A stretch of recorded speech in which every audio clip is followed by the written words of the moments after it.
Skal vi gå inn og se etter han Kåre?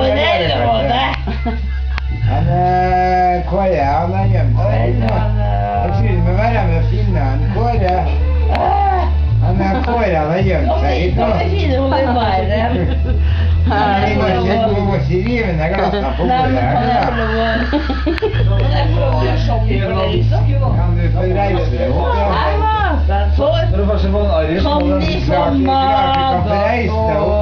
Kåre kan få reise seg. Herregud, da kan dere ikke holde kjeft! Nei da. Jeg klart det! Vi skal prøve på at høyreskjermen, det får faen ikke skjønne. Nei, men det er jo Bjørn med håret.